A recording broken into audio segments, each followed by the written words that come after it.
Welcome back to the Agostino Zinga Show with your host, Agostino Zinga, and this is episode number 801. That is 801 801 of the Agostino Zinga Show with your host, Agostino Zinga, and I'm so happy, so glad, over the moon to be here with you right now. How are you doing? Good. How am I? Decent, not gonna lie, decent. Came back from a good little gym session, had a bit of work earlier, feeling absolutely good and raring to go. The only thing I'm a little bit annoyed about, earlier today, I had some very weird interaction in the gym. A very strange interaction in the gym. Before work, I had a very strange interaction in the gym. The first time ever I've had someone come up to me and say, hey, would you mind spotting me? Would you mind spotting me? And I looked, because there's bench presses where I was sitting on one bench press. I looked to my right, and the bench press to my right was free. I was like, what? And I guess he basically wanted me to help him because he was planning to do a long workout or some sort of heavy workout on the bench press, but he wanted someone to spot him. But he just, it's like, so he kind of wanted a training partner. I'm like, brother, like, I just come here to do my little quick 40-minute, 1-hour workout, and then I'm off home showering and I go get straight to work. Like, I don't have time to, like, become gym buddies. This is not like speed gym buddy dating. And I don't know what it is. Maybe I'm the weirdo because I'm noticing it a lot these days. There's a lot of yapping in the gym.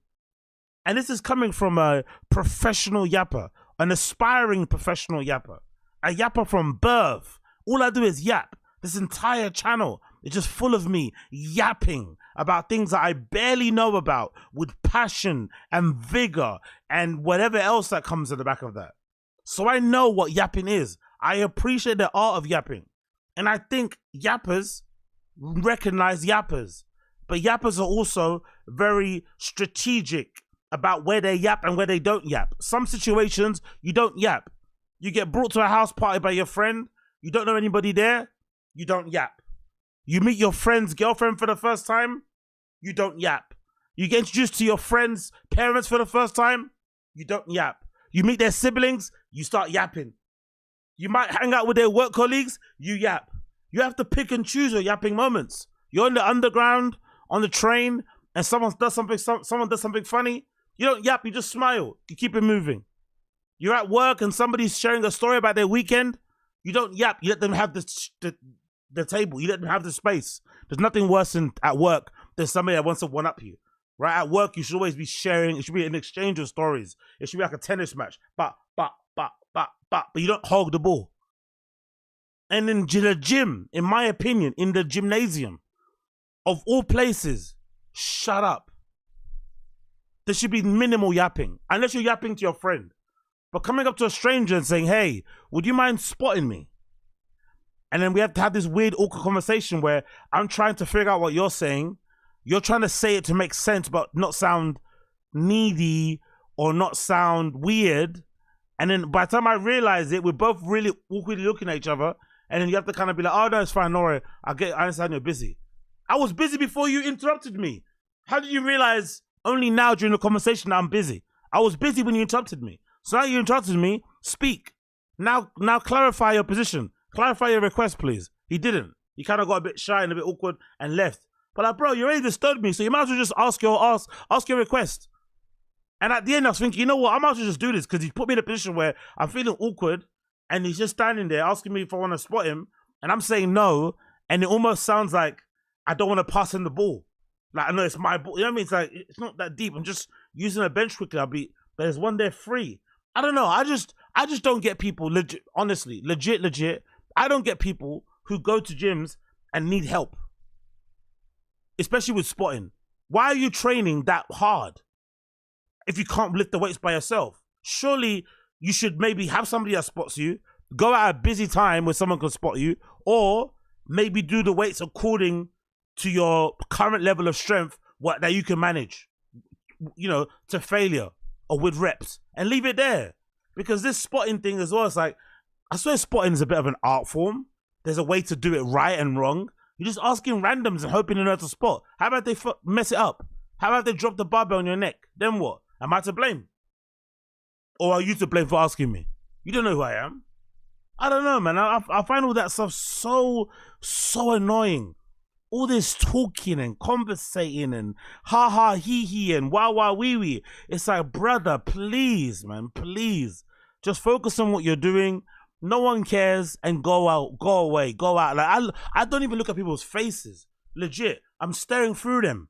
Through their chest, through their eyelid. Like, no one is like, I don't know. I don't get this new culture around like talking and like trying to make it into like a community center and yeah, man, you got the news. It's like, bro, shh.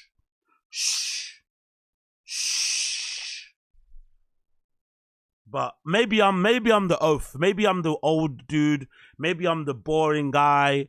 Maybe I'm the flipping square. I don't know. Either way, I despise it. I despise it. Talking about things I despise. Talking about things that I absolutely despise. I say this every single time these Paul brothers fight. I say this, but I'm saying this now. I'm never watching these guys fight again.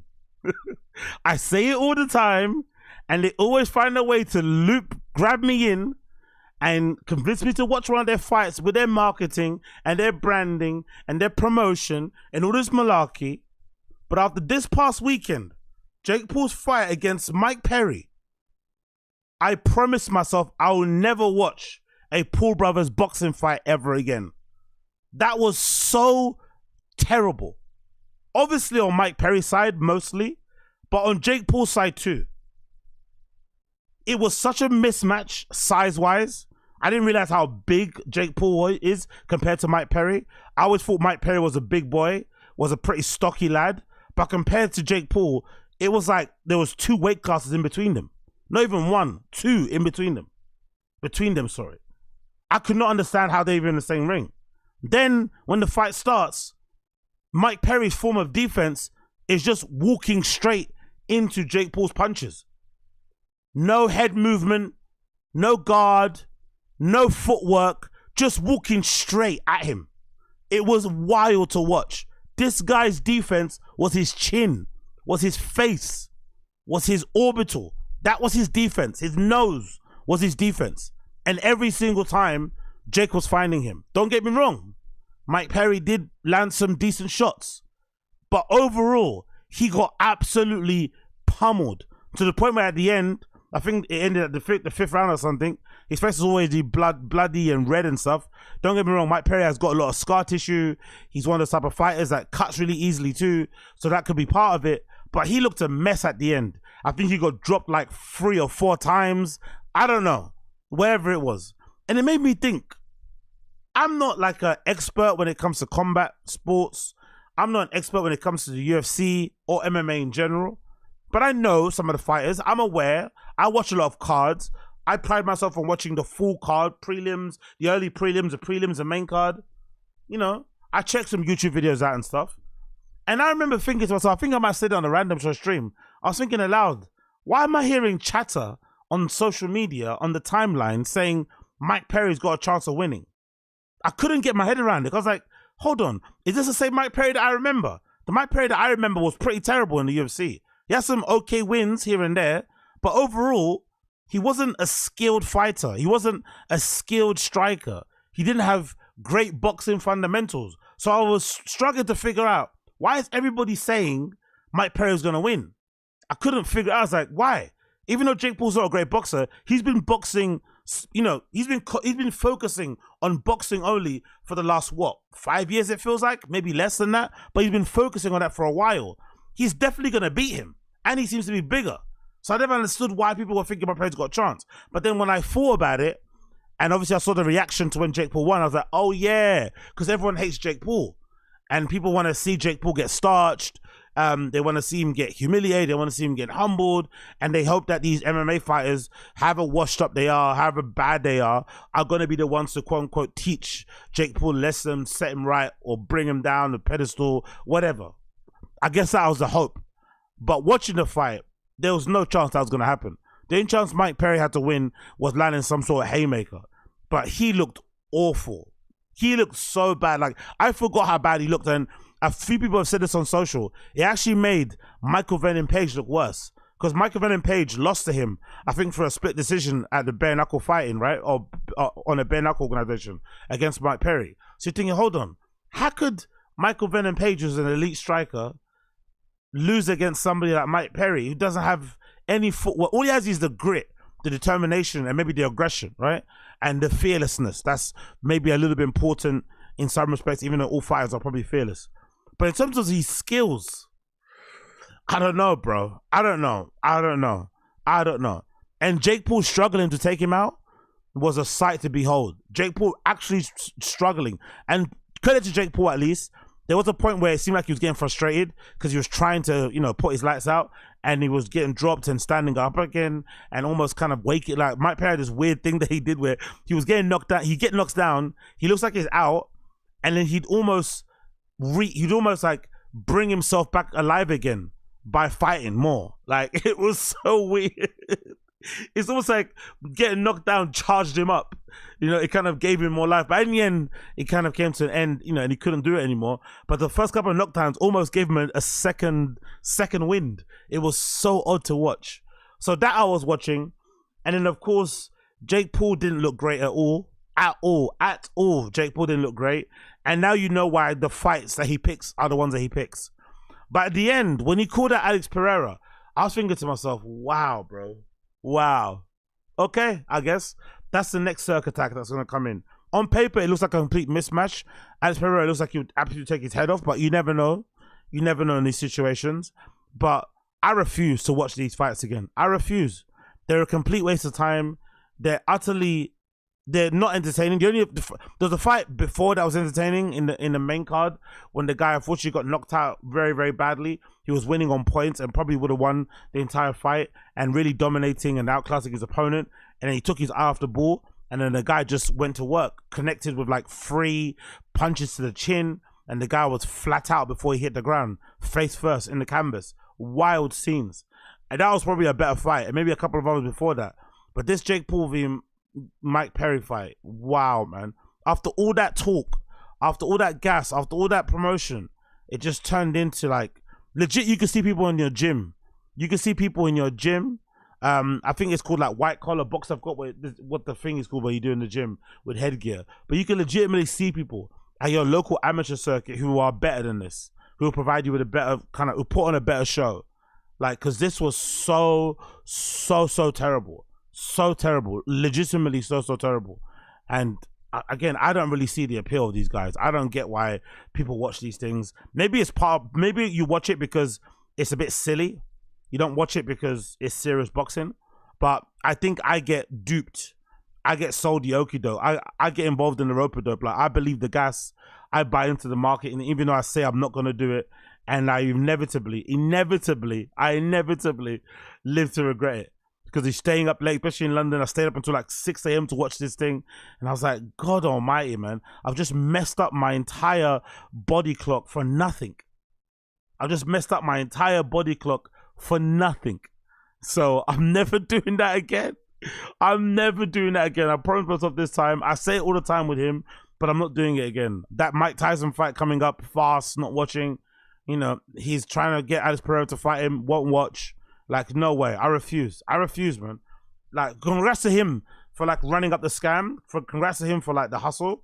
Like, it's like a money hack that he's figured out because he's kind of hated and people want to see him get knocked out and he's fighting all these MMA guys and blah, blah, blah. I get it. Cool. Do you make all your money? I'm happy for you, but I'm not going to participate. I'm not going to participate in this absolute farce. And one person that is not happy about the fight was Conor McGregor. Conor McGregor decided to flex his muscle. As a recent part owner of bare knuckle fighting, he decided to say Mike Perry's performance was so bad, he announced that he's fired. He said it was so bad, he's fired. So this is a Conor McGregor quote.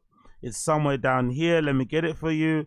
So here's Conor McGregor's quote after Mike Perry's dismal performance against Jake. He said, "Hey, Mike, you're released. And you can go and compete in your smelly, dirty boxing championship thing. The smell of it. Good luck. You're fired." Obviously, a little bit of trolling and stuff and being silly. But yeah, I'm not surprised Conor had that reaction because, wow, man.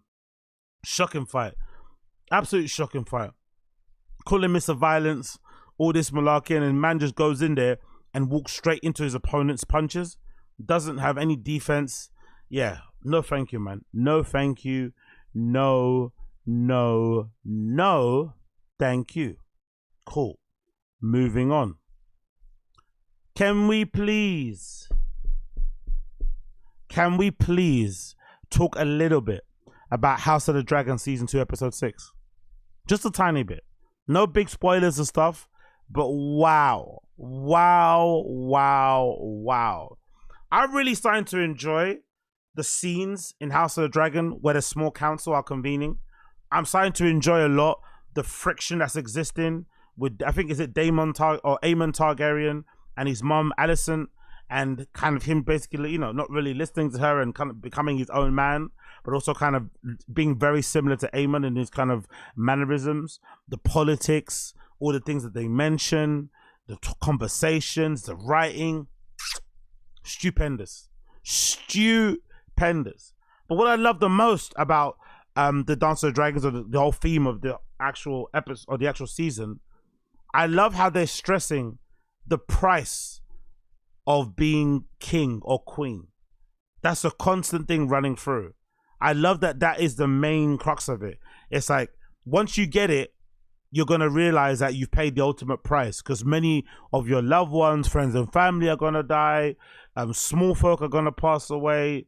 The land might be completely decimated. Like, it's really emphasizing that sometimes being the leader, sometimes being the king and queen isn't all it's cracked up to be. And they've done it expertly well. And there's so many different storylines happening at the same time that's kind of affecting everything at the same time. It's going a bit crazy, which I'm really enjoying. The only thing I didn't enjoy a little bit at the end, I think supposedly the actors did it themselves, but I'm sure some of you guys have heard. So I'm going to give you an advance warning here. Spoiler alert, spoiler alert, spoiler alert. For those of you who want to watch it. So spoiler alert, and skip this portion if you want to hear this. But towards the end of the episode, Rhaenyra and I forgot the fucking assistant, the whisperer, the woman that whispers and stuff with the scar in her neck, they share a kiss. And allegedly the actor said that that was a spontaneous thing. It wasn't written in the script, which is kind of cool, because she goes to hug her, to console her and stuff, and, you know, whatever. And it turns into a kiss. So it did kind of feel quite natural, but it did feel a little bit like unnecessary, because it's not going to do anything to advance the plot. If you know the actual story in the book, you know that that wasn't written in the book anyway. And even if they want to include it as a thing, it doesn't really add anything. Do you know, like, I probably would have rather seen more scenes involving the dragons and involving maybe the small folk being called to arms and try to find riders for the dragons. I didn't have riders yet. And that whole, you know, circus, that would have been quite cool to see that open call go out and see the different people and the small folk try and, you know, figure out who actually has genuine Targaryen blood. That would have been pretty cool. I don't think that kiss really added anything. But as per usual, it did work in the context of the show. It just seemed quite natural. It didn't seem like they were trying to force an agenda and trying to make you, you know, and trying to make certain group of people happy or whatever. It just felt like a natural course of events, especially when you think about, you know, Rhaenyra's basically alone. Her husband's basically MIA. She's all, you know, cooped up in the castle by herself with not real much contact. You can understand why that affection and that closeness would happen so quickly, especially in that way. I completely understand it. But I just felt it was a little bit unnecessary just for the, because there's not many episodes left, you know? So it's like, oh, now they're going to waste time with this love story. It's like, bro, there's so many things that need to be like addressed and shit. I'd love to see the Lannisters at the beginning. I loved seeing the Lannister sigil, their armor, the army, the lion in the cage. That was so cool to see in the beginning. That was so freaking cool to see, like, the Lannisters, well, you know, like an earlier version of them, obviously depicted in that show. But I don't know, man. Like, it's starting to become its own thing. I don't even want to compare it to Game of Thrones. It's completely different. I feel like a vibe. It's probably a lot more it's probably a lot more political.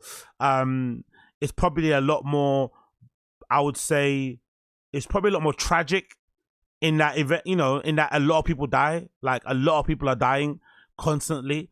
And it's also tragic that the small folk, the regular civilians, seem to be the ones who are paying the ultimate price. Right, they're the ones who are really paying the ultimate price. So I really do think they've done a great job with that, and kind of centering it in some sort of realism with that regard, like, because that's how it happens in actual war nowadays, right? The people that actually pay the ultimate price are us regular civilians. So I really recommend you check it out. It's an amazing series. I've really flipping enjoy it. It feels like it's already like in season 3 or 4. It doesn't feel like it's in second season only. Like, it's been like, you compare season 2 to season 1 in terms of, locations and scenery and stuff, and even just the flipping the wardrobe. It's impeccable. So you just imagine how much better this is gonna get, like in season 3 and 4 and stuff, depending on how many seasons they have.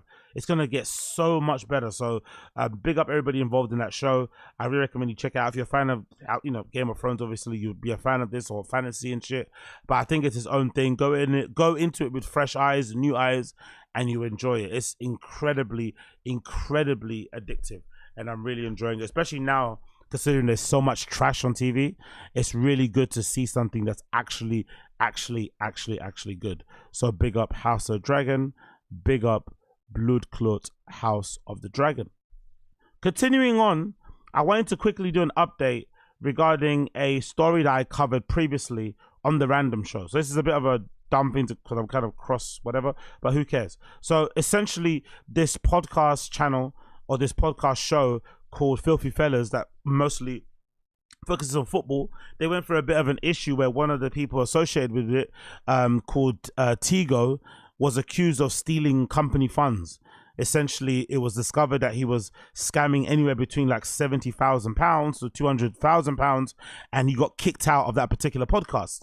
And in the subsequent weeks, he was providing receipts of what happened and be given a bit of background of what occurred, and basically trying to clear his name from the scamming allegations, because that's a pretty heavy thing to kind of have on your jacket, especially if you consider he wants to be in the media space. You don't want people thinking you're a scammer. Now, no one's sure on the figure. It's not our business. We're not involved there. How would we know? But for the most part, from the people speaking on the inside, it does seem like some money went missing, and they're blaming that guy. So how it went missing, whether it was scamming or not, remains to be seen. But definitely money that was meant to be in that account, that's maybe meant to be divvied up, amongst the host, went missing or was predominantly found in one person's account, which is obviously scamming, but you kind of have to be safe with this sort of stuff. Anyway, one of the people involved with Filthy Fellas, actually one of the original crew and the person that helped create the actual show, Poet, he sat down on his podcast with Chucky and kind of spoke a little bit more about it and provided some more context. So I'm curious to see what he says, because I haven't actually listened to his clip yet. So I'll listen to it for the first time with you guys, and I want to see what extra details have been added to the story, so we can kind of maybe understand what might have gone on. We still won't know because we're not on the inside, we're not part of the crew, we don't have the inside information, or stuff hasn't been released to the public. So you're still gonna have to kind of, fill in the gaps where it please. But I'm curious to know if this guy actually did point blank take company funds and put it down for an apartment, and use company funds to buy his wife like birthday gifts and buy cars and all this sort of crazy stuff he's been accused of. So let's see what Poet says in this particular post, courtesy of the Shade Borough. So let's see what he said here.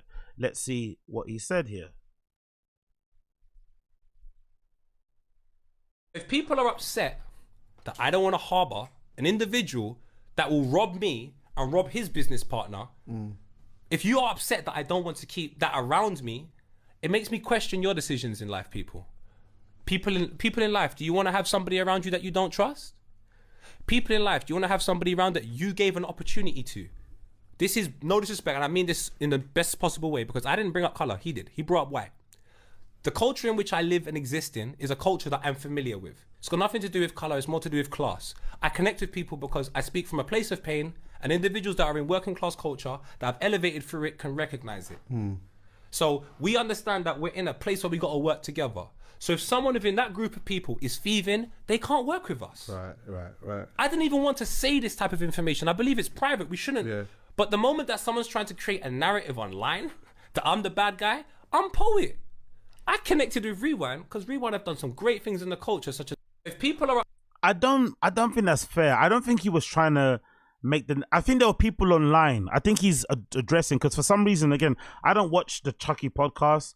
I don't really know of Porritt too well. Just snippets I've seen online. But people online don't seem to like him. He seems to divide opinion. Maybe it's to do with drama that he has. I don't really know. But people seem to divide opinion. And I saw someone say, I think it might have been say, everything that Poet's been attached to, some sort of like money has gone missing or checks. Something's happened. Allegedly.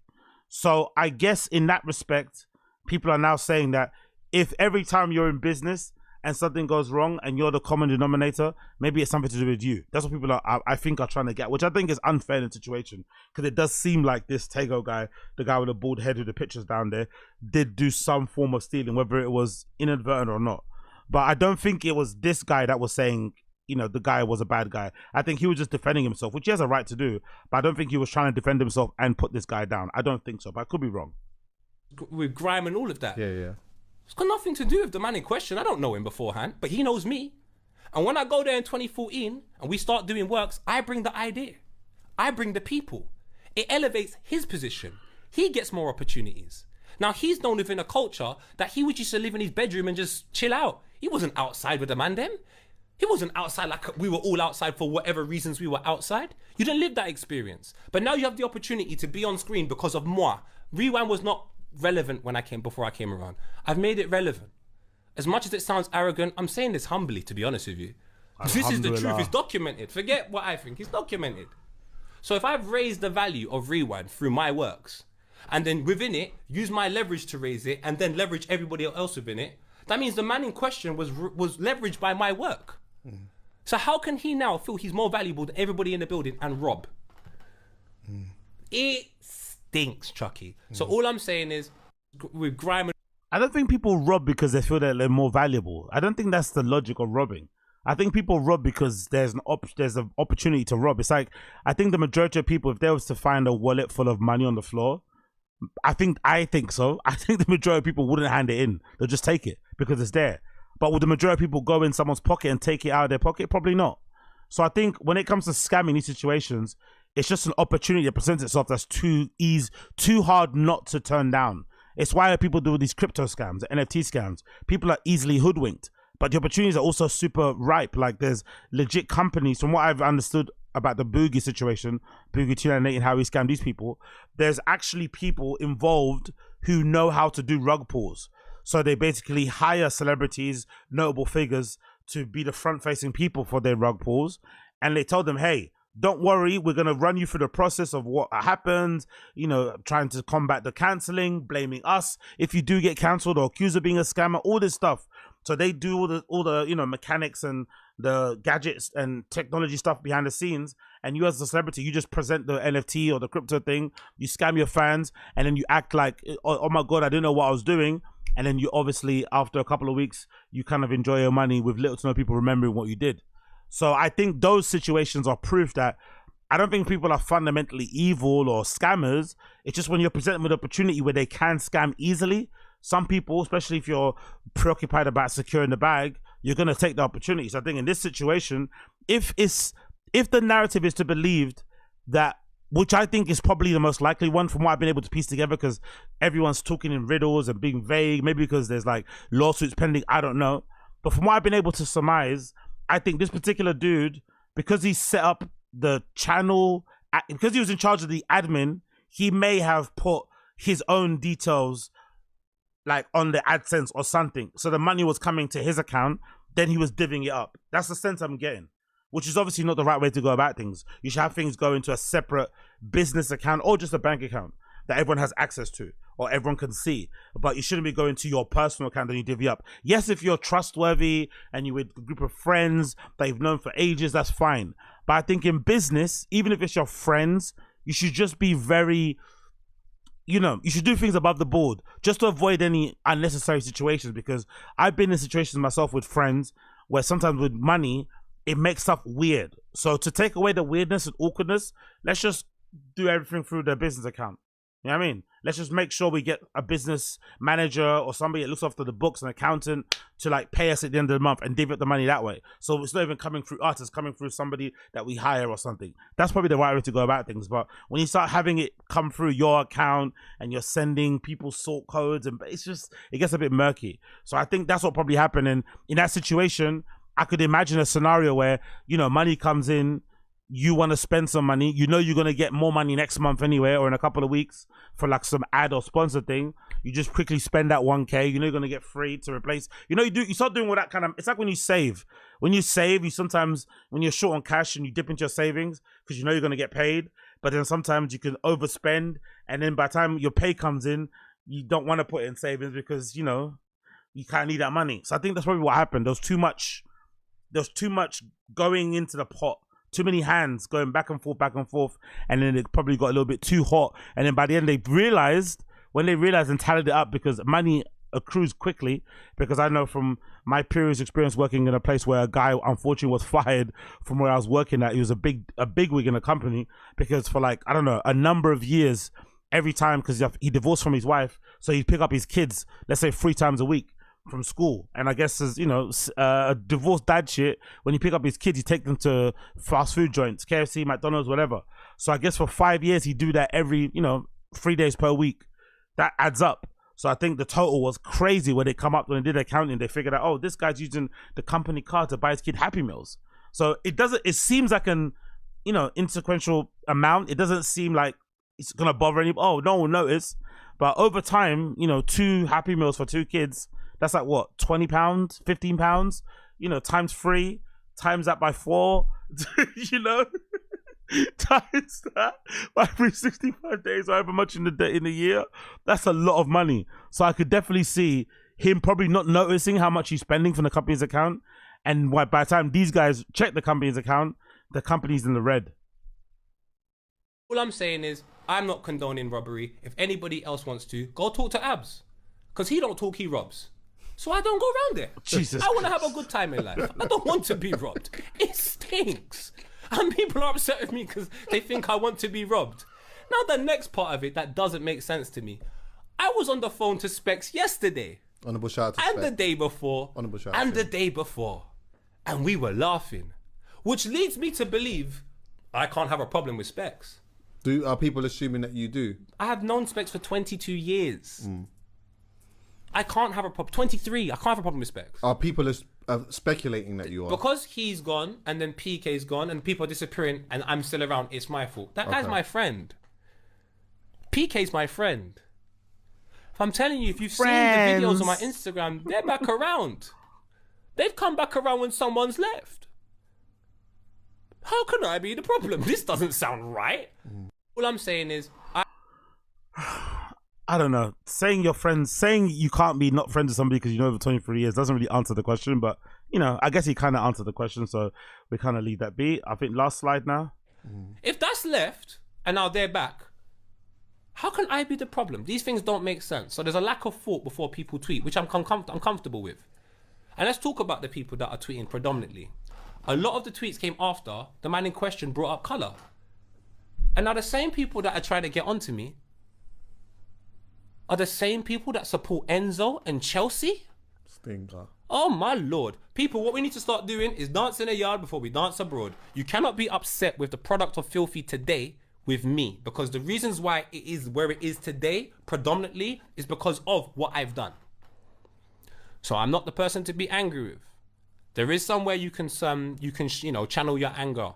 I wouldn't recommend it because everyone's made a contribution. But all I will say is I've done nothing, man. That's all my vibe. So yeah, I guess we don't have any more clarity on what happened. It's not really our business. I really don't care. But it probably is quite painful. Let's be honest. It probably is quite painful. You build something up with your boys. It goes well. It's popping. Allegedly, the story is they found the scam only because that Steve Bartlett guy was trying to invest in them or something, needed to see the accounts and the books. And then when he did his due diligence, he quickly saw some numbers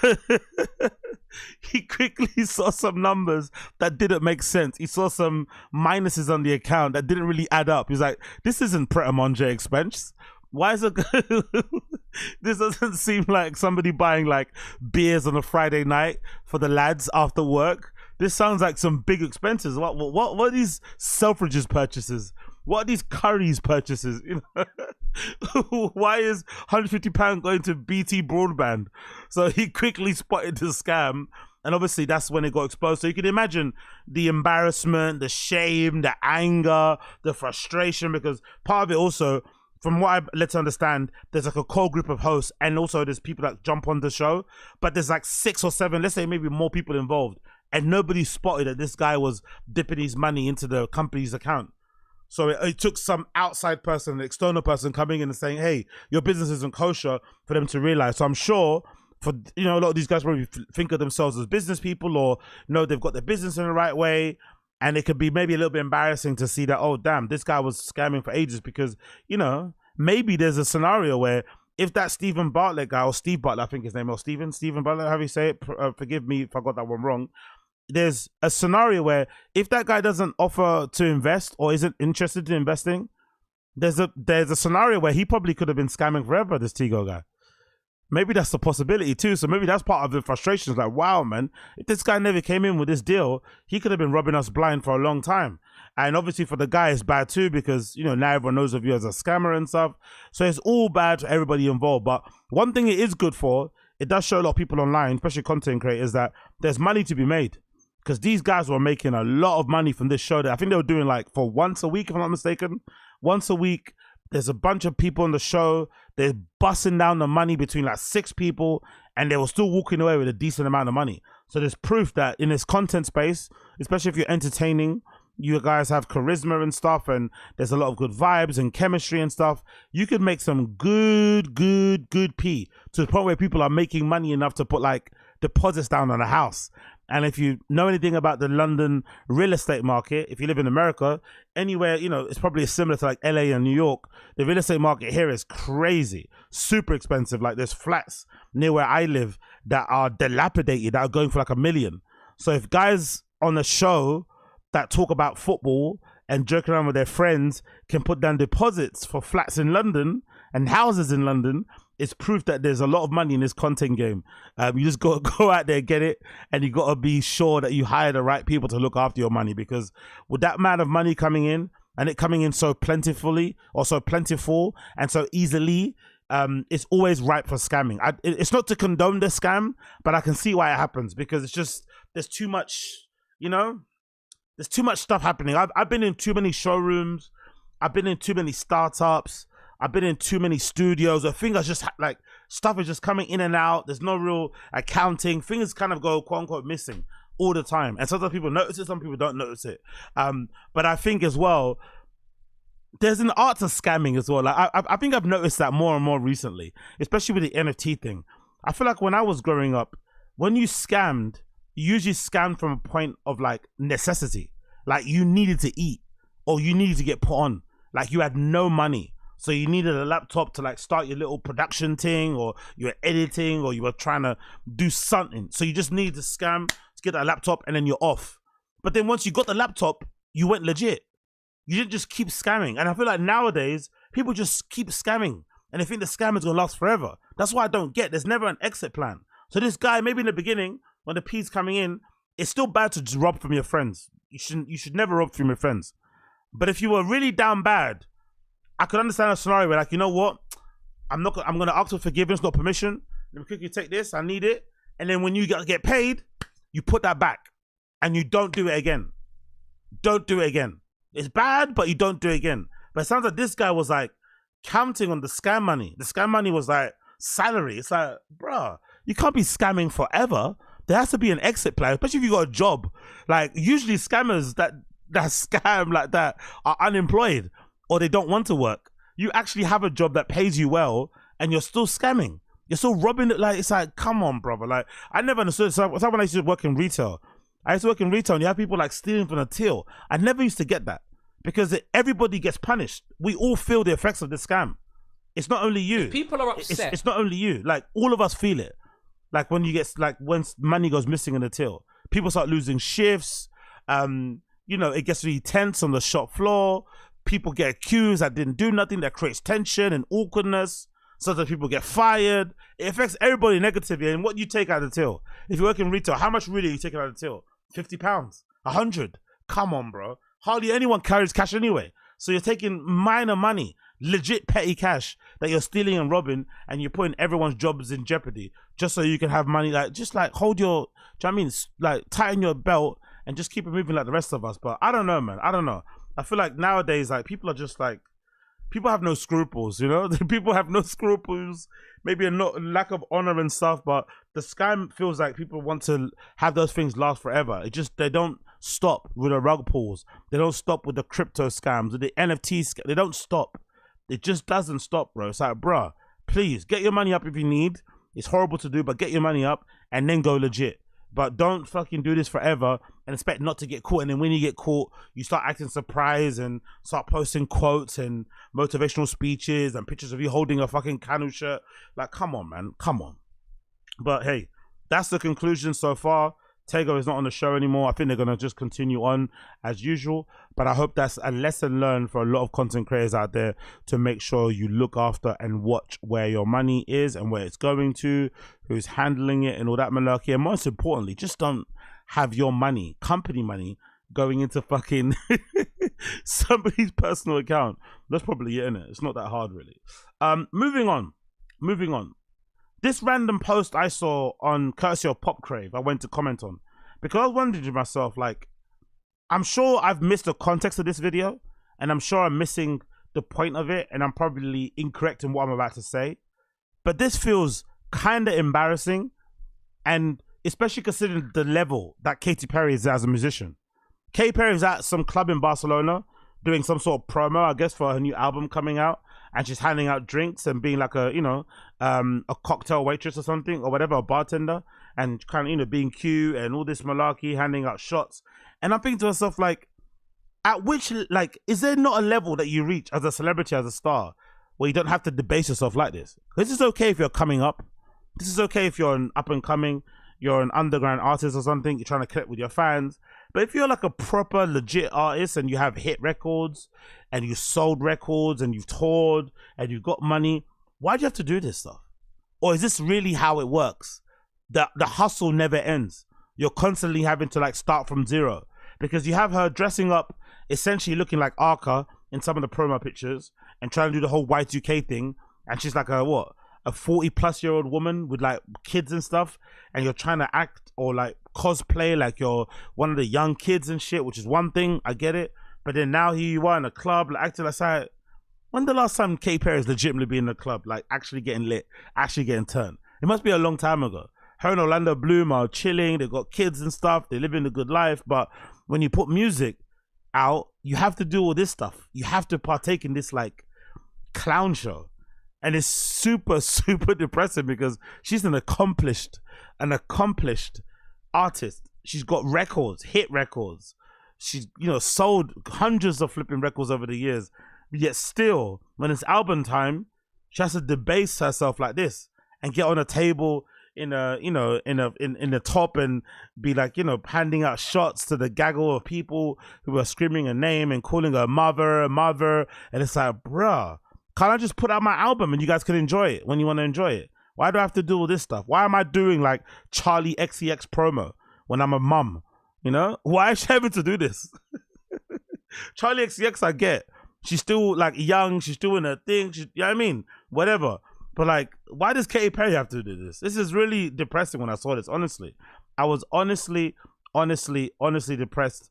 And I don't know, man. I just, it made me sad because it made me realize that actually, when it comes to content, when it comes to media, when it comes to entertainment, there is no end to the hustle.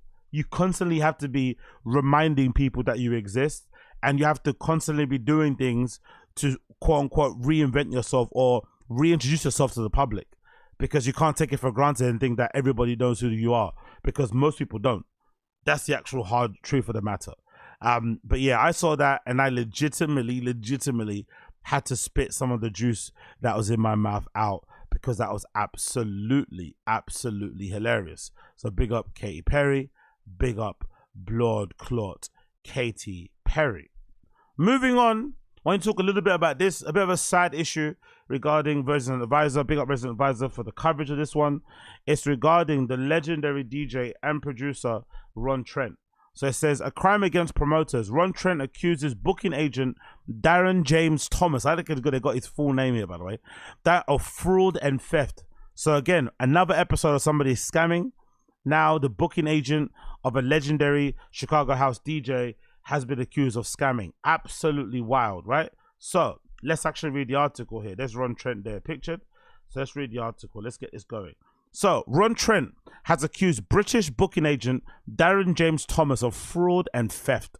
Speaking to Resident Advisor, the Chicago house artist said James-Thomas owes him and his team tens of thousands of dollars. The exact figure wasn't disclosed. He said that his team first established a working relationship with James-Thomas in November 2023.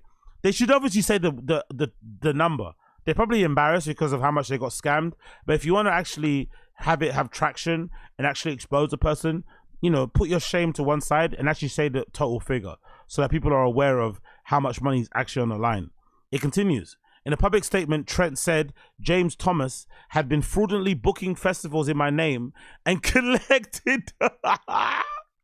Yo, that's a crazy hustle. This agent had been fraudulently booking festivals in my name and collected several payments without my authorization. This behavior was discovered when he disappeared with the payments owed and subsequently shut down his website. Oh my God. What a hustle. So you agree, a festival reaches out. Oh my God, we love Ron Trent. We want to book him for our festival and our rave. You discuss rates and stuff. They might send the full payment or half the payment. And you say, yeah, Ron's ready, he's ready to go, he can't wait to see you guys. Ron never turns up, but the booking agent keeps the money. Now, maybe the festival, the DJ people will be upset, but they'll just maybe chalk it up to standard DJ practice, right? Because DJs sometimes get fucked up, or maybe they just miss their flights and stuff, whatever it may be. So they probably wouldn't think much of it. They probably think it's just another instance of a DJ just not showing up and flaking. But actually, it's the guy in the background who's actually pocketing all the DJ fees. That's wild. That is wild. And again, to be fair again, in a particular situation, I bet you this scam is an opportunistic scam, because I would imagine most likely when payments are made, they're not made to the DJ. They're probably made to like whatever company is the booking company. And then the booking company then gives the money to the DJ because they have to take their fee. I think fees are like 10% or something. So I think that's where the tendency and the allure to scam comes in, because you get the money yourself, then you have to pay the DJ. So that's the DJs on top of their business. They know how much they're getting paid and stuff. Wherever you send them is what you send them. So there's probably DJs now, professional ones, who are getting scammed, or maybe a booking agent is like, slightly just scraping a little bit off the top, not being too obvious with it, and a bit extra, and then paying the DJ. That's probably a thing that happens quite often. Especially when you consider how much DJs are getting paid. They're probably thinking, oh, this guy's playing 4 shows this weekend. He won't notice. If it was me, I would notice. I'll be on top of my business. There's no way I'm letting somebody run up hundreds and thousands of dollars worth of fucking payments in my name. No way. It continues. We deeply apologize for any inconvenience this may have caused. Our legal team is on it, and we've reported the fraud to the UK fraud agencies, which is now investigating. This is a crime against promoters who have lost money. To all promoters, please cut off communication with James-Thomas. So I guess the promoters were trying to sue him, maybe. Maybe this is what's happening. Maybe the agent was scamming by booking these gigs or agreeing to these bookings without actually informing Ron Trent, and obviously pocketing the booking fee. But then over time, these promoters and whatever got frustrated and had enough and decided to maybe threaten, a lawsuit against Ron Trent. And he probably found out through that, like, what? I don't know nothing about this. And now I guess he's trying to make it categorically clear he has no parts in this whatsoever. Now, the okie doke could be this. I love Ron Trent. He's a legend. But the okie doke could be this. The okie doke could be that Ron Trent is involved in the scam. That could be a really interesting okie doke. You play it off like your booking agent is scamming you because they're booking gigs for you without your consent or without your approval, but then you're actually both in on it. So you don't get to have to go and fly anywhere. and then he gets to maybe bust down the money with you, maybe half and half. You don't have to play, he gets more of the money. And bears the brunt of the backlash and shit. It's almost like, you know, when a hip-hop artist keeps like a regular civilian around to flip and take the gun charge if they ever get pulled over and they find WAPs in the car. That could be the thing. It could be a little bit of an okie doke. You never know. One case allegedly involves Amsterdam Festival Dekmantel, which approached James. Okay, this is probably why they got caught. The guy started scamming like big festivals who have the resources and the time to take you to court. So I guess this is what happened. Again, another instance of somebody not knowing when to stop scamming. Maybe the first couple of times you can get away with pocketing the DJ fee, but after times you have to, or pick your victims wisely. Don't go for everybody. Don't go for the big dogs. So one case allegedly involves Amsterdam Festival Dekmantel, which approached James-Thomas on October 17, 2023, to inquire about booking artists for its 10th anniversary in the summer 2024. The agent had recently left FMLY Agency, which was co-founded in 2015, and set up a new firm called the Unknown Agency, TUA, in September 2023. In email seen by RA, James-Thomas, honestly, I think I've seen that before. I think I've seen that in people's bios. I'm not going to lie. The James-Thomas offered Trent as an option for Dekmantel's booker, David Corlinson, on November the 9th, 2023. By the way, they put in this guy's full government on the fucking article. I'm sure this guy's DMs and IG and just emails have been blowing up. People asking for gigs. They put this guy's full government. Dekmantel booker David Cornelissen is probably getting hit up now by hundreds of thousands of DJs looking for a gig. You don't put this guy's full government out there. Like, god damn, RA. Anyway, continuing. After some negotiation, Dekmantel and James-Thomas appeared to agree on terms for Trent. Cornelissen, or what's his first name? David said that he sent a signed contract to James-Thomas on February the 9th, and he sent back a counter-signed the same day. Of course he did. Dekmantel's finance team then paid the wow. Yo, I need to become a professional DJ ASAP.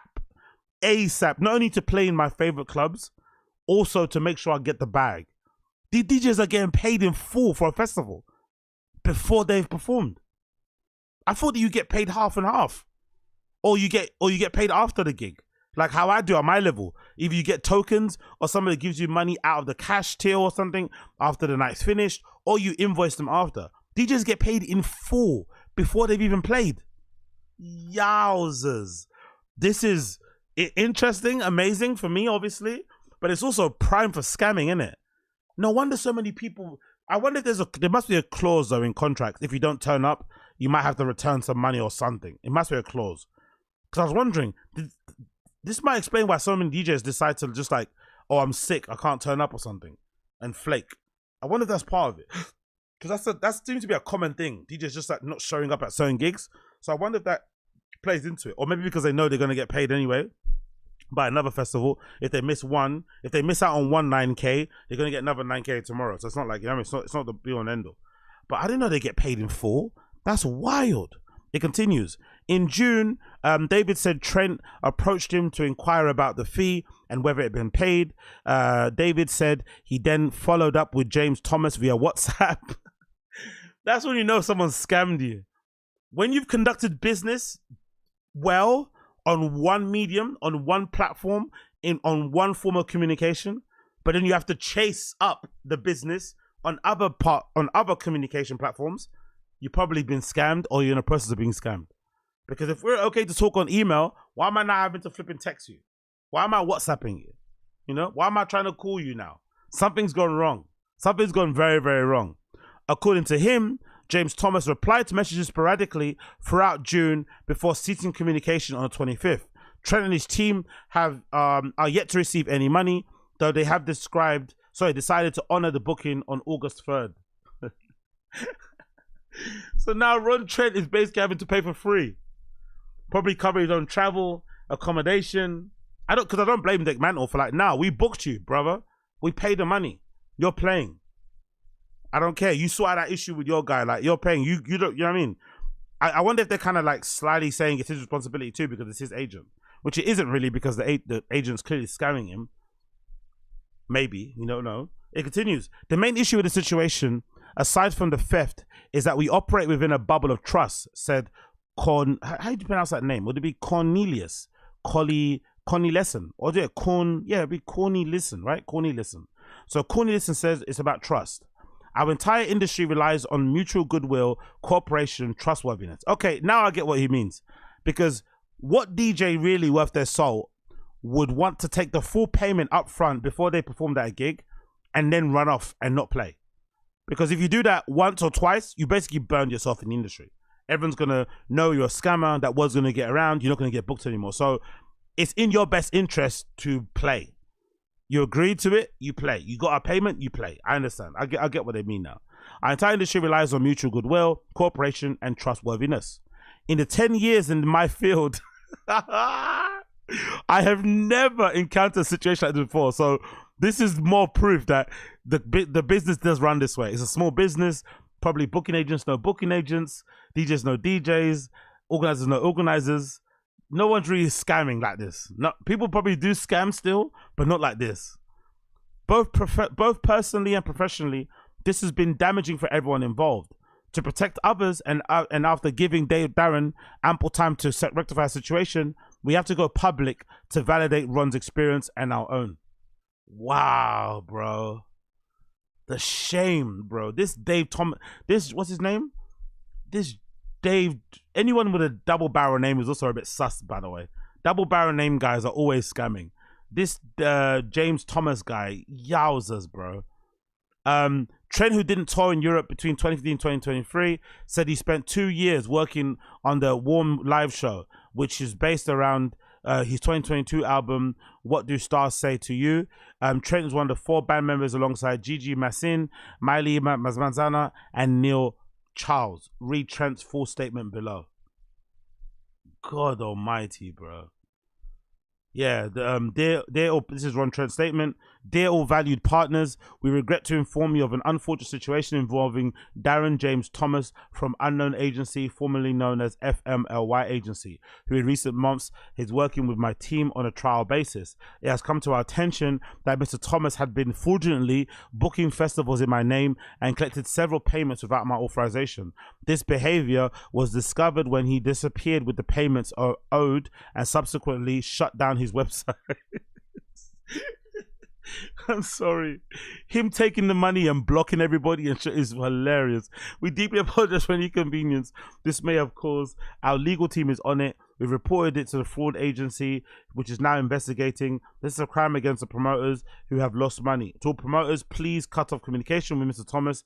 If you have affected the situation or inquiries regarding the future bookings, please contact us at musicpowerbiz@gmail.com. Bloody hell, man.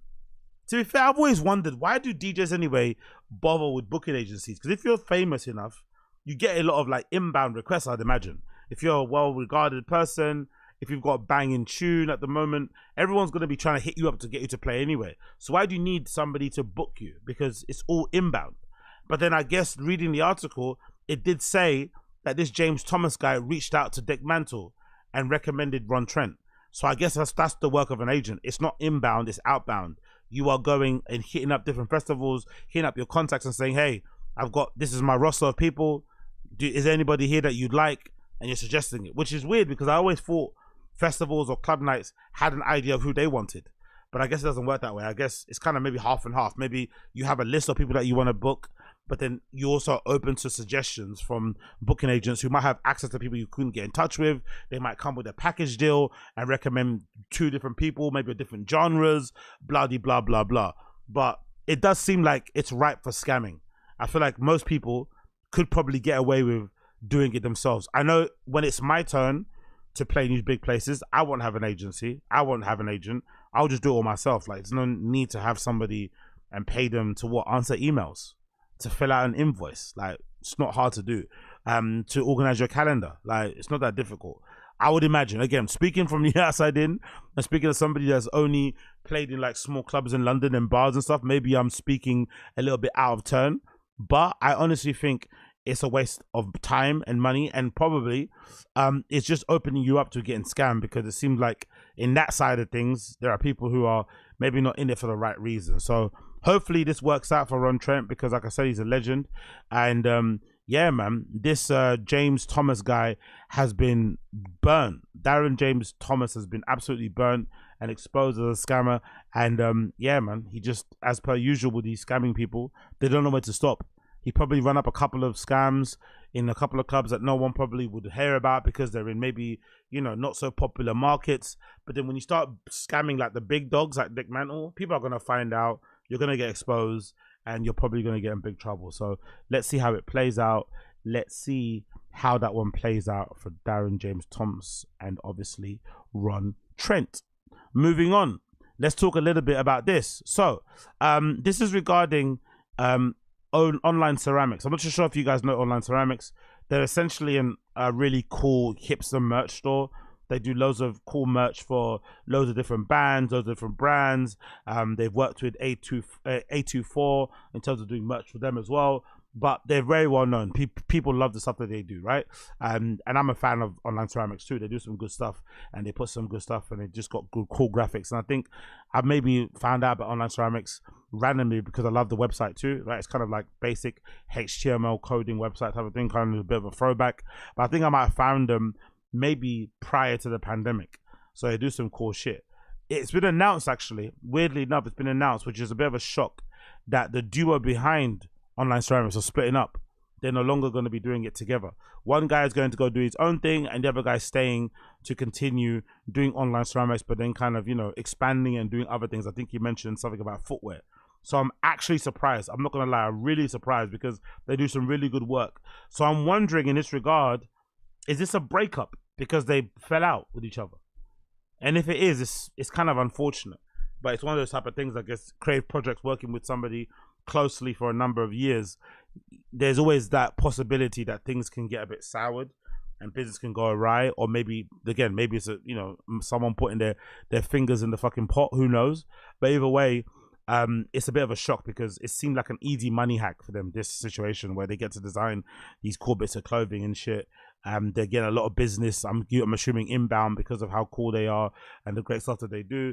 So it's probably one of the easier jobs that they have, especially under their Arsenal jobs, but I guess something had to give. So it's Curse of GQ from Samuel Hine. It says, forever grateful, the online ceramics founders are parting ways. Let's read the article. It says, whether merch is really dead remains a subject of heated debate, but it's the end of an era for one of the most influential and beloved brands behind menswear graphic tea explosion. The co-founders of online ceramics are parting ways. In an announcement shared by GQ, Alex Ross and Elijah Funk stated that Ross is departing the brand to pursue new ventures, and Funk is staying on and will continue to run online ceramics. This final chapter, project, together with a 348-page compendium published with frequent online ceramics collaborators A24. Tricker's Cabin, the oral and visual history of online ceramics, traces Ross and Funk's quantitative journey before and after launching Grateful Dead bootleg outfit in 2016.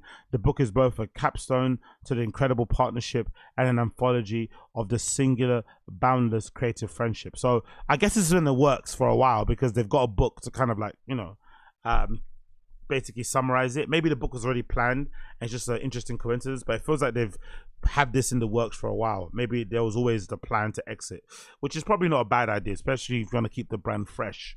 I assume you need to kind of reinvent it, and maybe a guy staying on and taking another direction. It continues on. You see a picture there of the book and what it's going to look like on the inside. I actually might get this. I'm a big fan of, big unnecessary coffee books that you don't actually read. So I might have to purchase that actually. It says, what it says here in the thing. In a phone call on Tuesday, Funk elaborated on his future plans for online ceramics. He said, my main MO is to turn it into more of a brand. So we're going to see runway shows. We're going to see Paris Fashion Week presentations, I'm assuming. Maybe we'll do fewer collabs and focus more on online ceramics itself. So it's going to turn into like what 032C are doing. 032C, the Berlin-based fashion magazine, they have an entire collection that they showcase during Paris Fashion Week, and it's now turned into its own, its own kind of brand away from the magazine as well. He added that he wants to expand it into new categories like home goods and potentially even sneakers. Wow, okay, I like that idea. I'm not mad at that. While elevating the quality of the core graphic tees and sweats, but he continued, we're based on hippie shit, and I don't want to lose sight of that. Okay. I respect that. It continues. For his part, Ross told me that he's in the process of launching 2 projects, a merch brand and a more fashion-forward line that he described as Cursed Brandy Melville. That sounds a bit suspect, isn't it?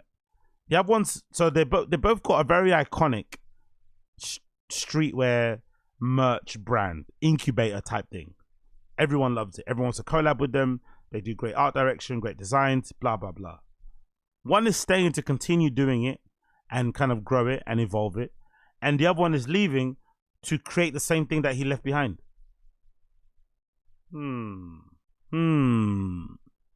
Ross's departure is significant because the online ceramics deadhead meets hardcore meets Ram Dash aesthetic now is recognizable and prevalent in the culture as Supreme Skate Tees or the Life is Good empire is inseparable from their partnership. From the start, they look like an unlikely pair, like the setup of a joke. A yogi, Ross, and a crust punk funk walk into a screen printing studio. The center of their creative Venn diagram was an ironclad devotion to the music and iconography of the Grateful Dead, a fascination with the spooky rural aesthetic of their native Ohio, and a restlessness they had been working through in DIY art and experimental music scenes between LA and Columbus. But online ceramics was also the product of each founder's individual obsession, like Ross's Hare Krishna practice and journeys through the psychedelia and funk's veganism and the graphic references he developed as a teenager making merch for his underground bands. Their collaboration birthed hundreds of covetable tees, most of which are archived in the book that they were obsessively collected by cult fan base whose members include Virgil Abloh, R.I.P., John Mayer, Emily Ratajkowski, and costume designers all across Hollywood who use online ceramics in productions like Euphoria to represent contemporary stoner style. So yeah, they're both going their separate ways. I'm curious to see what they do, especially since one of them is actually going to go create the same thing they already left behind. And I'm sure somewhere along the line we'll probably find out the actual truth about what happened, because it seems odd. Like I said, like online ceramics is killing it. They're still killing it to this day. Stuff still sells out super quickly. They've got great collabs. The designs haven't really gotten worse. They've just improved, if I think, over the years. Still coveted. People still collect this shit, resell this shit. So I'm surprised why they'd end it, because it was going so well. Like, why would you end such a good thing? But I guess maybe they've both run out of steam, or maybe they want to try different things.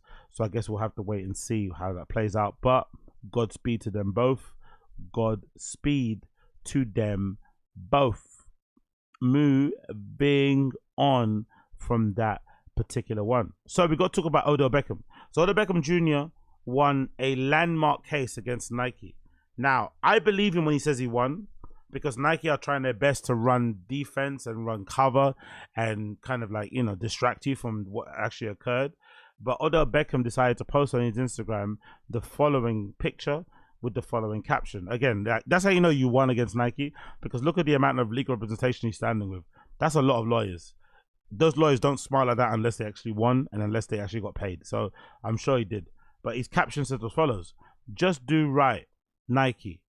I want to take this moment to thank God first and foremost. Thank you, Heavenly Father. I want to thank my team for every hour they spent preparing on this case. I want to thank the jury for simply doing what's right in a world full of wrong. My message to whoever needs to hear this: stand up for what you believe in. Justice was served." So if you're wondering why was Odell Beckham in court with Nike, I have everything here to tell you, courtesy of this really good roundup, courtesy of Complex. So inside Odell Beckham Jr.'s $20 million Nike lawsuit, it says as follows. NFL star Odell Beckham filed a lawsuit against Nike in Oregon Monday, alleging, well, this is like last year, obviously, or 2 years ago, alleging that his former footwear sponsor breached his endorsement, costing him over $20 million in damages. It says Nike is refusing to honor the deal it agreed to, the lawsuit reads, rather than continuing to pay the compensation and guaranteed royalties it is contractually obligated to pay Mr. Beckham. Nike is willfully withholding millions of dollars and inventing excuses not to pay him. Beckham is currently a free agent after winning a Super Bowl with Los Angeles Rams. Obviously, that was a while back. He has suffered injuries in recent years, tearing his AC1 in October 2020, and then leaving the 2022 Super Bowl early with another ACL injury. Beckham is accusing Nike, this is the accusation, of altering his contract in a way that denied him extension on his massive deal. He also says that the brand didn't follow through on obligations to create a range of products for him, which is still bizarre, isn't it? Odell Beckham being the star that he is, the icon that he is, not having his own sub-label, like, it's just weird, but whatever. Beckham's lawsuit says that he tried to amicably resolve the dispute with Nike, and he told Complex that he is disappointed to have to file the suit against the brand. Beckham said in a statement that Nike re-signing him in 2017 in a deal that reported to be worth $29 million represented the fulfillment of a dream of his. But Beckham said Nike did not satisfy its commitments to the deal. In a statement, positions the legal action as part of the broader movement to protect athletes and their rights. It says, "I'm taking a stand not just for me, but to set a precedent for other athletes who have dedicated their life to the sport they love, especially those who don't have the means to stand up for themselves." It continues. Here, why is he suing Nike? Beckham says in 2017, Nike agreed to sign him to a guaranteed 5-year contract extension by matching a lucrative offer Adidas brought to him. So this is the main starting point of the issue. He signs a big money deal with Nike, but he signs a deal with Nike because he turned down Adidas. And I guess the Nike deal, or the assumption was, the agreement was, if he signs to Nike, they will honor everything that was agreed with Adidas. And they didn't in the end. So Adidas's offer, Beckham's contract, could extend for an additional 3 years, affording $4 million a year in base compensation alone. If the net sales of the products tied to him met the minimum amount of royalties guaranteed to him. Beckham says that in matching Adidas's offer, Nike explicitly agreed to these same terms around the possible extension based on new sales. Beckham says that Nike made an error in its term sheet and by not upholding the same provisions of Adidas offer, and used the error to try and deny him money and correct an extra contract years that he was owed. The lawsuit says, unbeknownst to Beckham, Nike altered the offer letter in a way that made the thresholds he needed to hit guarantee more years on his contract significantly higher. It alleges that Nike extensions as the end of the guarantee were 5 years hinged on whatever, and earned royalties and met exceeded guarantees royalties. In contrast, Adidas's offer, which Beckham says agreed to match, only needed net sales to meet or exceed guarantees.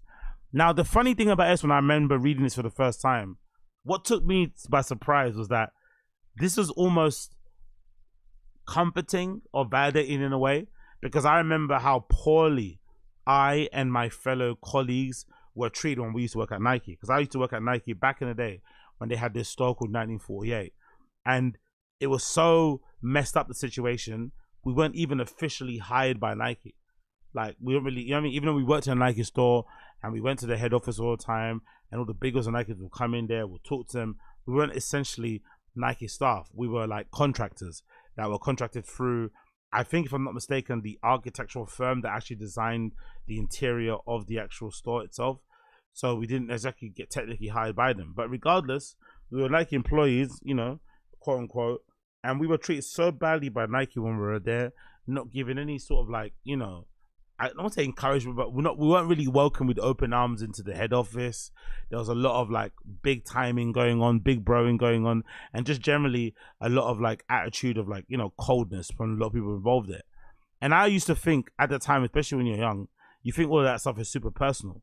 But then the more I started to get around the office, and the more I started to, you know, socialize and talk to a lot of people who work behind the scenes, I was like, oh, this is like standard.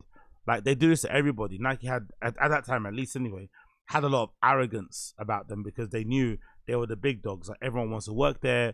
Everyone loves their products. Legitimately, people will work there for free. So they kind of carried that sort of like pompous, snobby, elite, kind of like cliquey attitude into the workplace.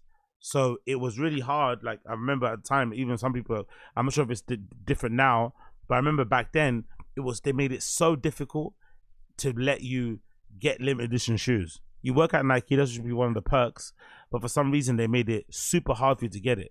And they tried to make you jump through hoops, tried to make you beg and stuff. And it's like, bro, like, I work here. Why can't I get access to these things when I'm actually one of these people working? That's one of the perks of actually being working here. But I didn't, you know, work out that. But when I see these type of stories and I see they treat an elite professional athlete like this, I think to myself, okay, I had nothing to complain about. I have nothing to complain about if I maybe wasn't able to get Yeezys really easily at the time, or if they didn't return my phone call when I applied for a certain role, whatever. No.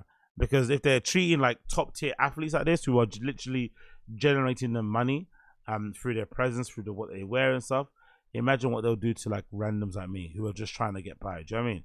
So I completely understood where he was coming from in that regard. Then I think it's funny too. I think Nike are kind of refusing to admit defeat in this and acting like they didn't pay any compensation, blah, blah, blah. But again, considering the amount of lawyers that are stood beside Odell Beckham and considering the language that he used, it feels like they reached the resolution and both parties are, I guess, happy to some extent. And that's basically going to be it. They're going to draw a line at the sand. But I don't think I could believe Nike's narrative, because I'm used to hearing stories, regardless of however small my scene is, of people getting mistreated by Nike, and then obviously them tucking tail and deciding to change the narrative. So big up Odell Beckham, big up Odell Beckham Jr. I'm so happy to see that from him. Moving on from that, let's talk about this in particular before I leave you lovely people.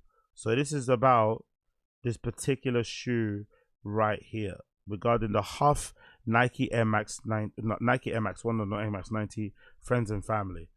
I have to be honest, right? I really hate friends and family exclusives. I'm getting to a point now where I think they should be completely eradicated. Like, there's no point showing us things that we can't buy. I'm fed up of this like culture about people getting stuff that is limited edition and only 10 of them have been made and everyone's flexing them on the gram, and regular customers, regular fans, regular sneakerheads can't purchase. Like, what is the point? Especially nowadays when sneaker industry has become $1 billion industry. Maybe back in the day it made sense because there was a small amount of us. Maybe back in the day when I was getting to sneakers, maybe there was like maybe at most, I don't know, 100,000 of us. But now there's like hundreds of millions of us who are into shoes. So I just don't understand, why they do these sort of like friends and family stuff when they could easily put some of this stuff into manufacturing and maybe just increase the quantities by just a couple 10, if it's going to be, 150, why not make it 1,050 just to make sure everyone kind of gets covered? I don't know. It's just super annoying. I detest it. Even though the actual model is really nice, this actual friend and family model, RIP Keith Havernagel, one time as per usual. The model itself is really cool. I'm not gonna lie, with the skyline on the back of the heel and the grey colorway and the green swoosh and the but the dual color laces with the green edges on the side. I love the fact that the tubular reminds you of like classic Air Max 1s, but back in the day, you got the mesh mitt, you got the mesh toe box. It all looks really good. Great colorway, great things. I'm sure most people would see this and like this, especially with the Huff branding here on the toe box, right? With this little kind of embroidered, oh, it's embroidered too. Wow. I guess it's embroidered and it's on top of like a screen printed, I guess, stamp of Huff logo at the front with the Nike there. I really, really like that design. I actually like that design on the hoodie with the Nike thing around the cross of it. So it's done really, really well. I'm not going to lie about that. Or it's definitely done well. But it's just like, what's the point of this? If regular customers can't buy it and it's just going to go to the same tired celebrities, I would rather not see friends and family shoes. Personally, for me, I would much rather not see friends and family shoes, but that probably could be a bit of deemed to be a controversial statement because I know people enjoy seeing those monstrosities and acting all impressed. I don't. Moving on, and last shoe today, we have to talk about Aime Dore. Aime Dore are smashing it with their New Balance collaborations, and I feel like this particular New Balance collaboration might be one of their best. This is courtesy of Hypebeast. It says Aime Dore's latest New Balance 860 V2s are available for pre-order. Now, the wild thing about this particular shoe, and I've never seen this before in my life, I swear to God, I've never seen a shoe have like a year pre-order. They're dropping next year, 2025. I don't think I've ever seen that in my life. Usually people, want to see you at the drop or something, and then after when it's the next spot, everything kind of goes away. But in this particular regard, pre-ordering shoes a year in advance is insane. Like entering a raffle a year in advance for a shoe is insane, especially if they don't announce a winner. That would be the real flex. If they make you raffle, but they only announce the winner the day before they actually went to drop. which is like in 3 years' time, which is absolutely hilarious that happened. I would absolutely love that. But yeah, big up them. So looking at the shoe itself, really amazing colorways. Again, I think there's 3 colorways in total.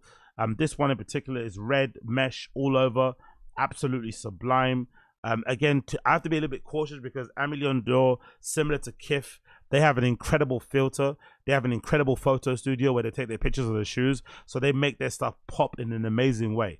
The product shots that they take are really fucking good. So I've got a reserved judgment because maybe I'll see them in hand of some regular person and then suddenly I don't like them anymore. But so far, so good. Huge applications of mesh throughout the entirety of the upper. So it seems like the mum is finally, you know, what you call it, the upper. So if you know, friends trusting it in there, you got a nice bit of freshness here on the top. Nice again, mesh here on the outside. I think these are plastic bits here on the upper there. Most of the actually, that's not even mesh. It's like a mesh design, but it looks almost like rubbery, plasticky. It doesn't look like mesh in a conventional sense. I love the dual tone laces with the little dark edge. That really does give it a bit of a pop. I don't mind that at all. You got the back logo here too. You got another pic of the tongue with the laces look down. I'm just not a fan of how they tie the laces. I wish stores would guide their way to tie laces properly because this is just annoying me.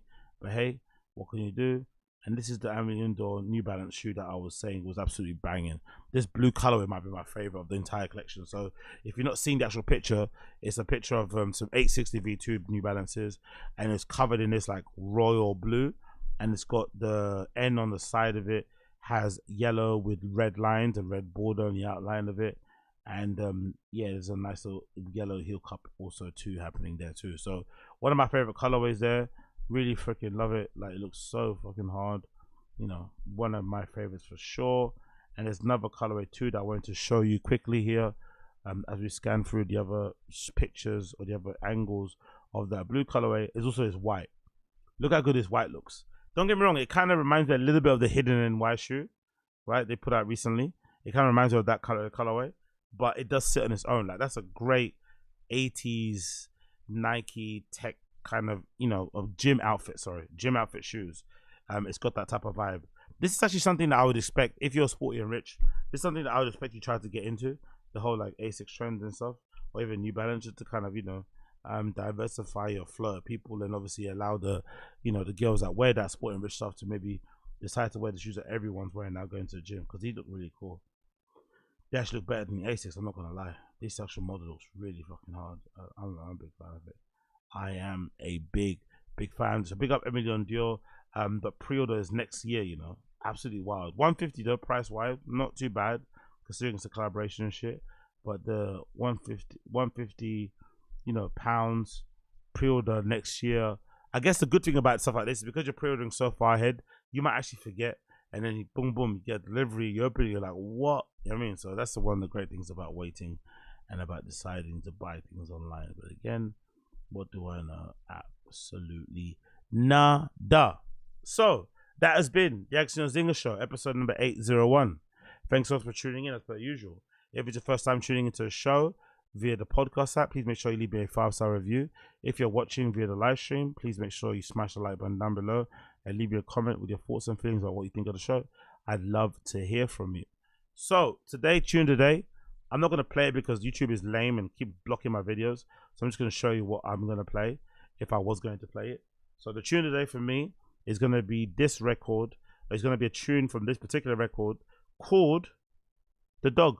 So big up The Dog, self-titled. Big up The Dog, self-titled album. Just released. I recommend you check it out. The track that I'm going to be playing, if I was allowed to, would be Talk Is Cheap, track number 4.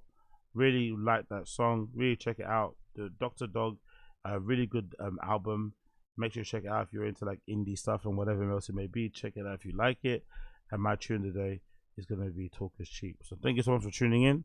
I appreciate all of you, and I'll see you guys again very, very soon, especially later for Random Show. But for those of you guys who are gone, peace out and thank you for hanging.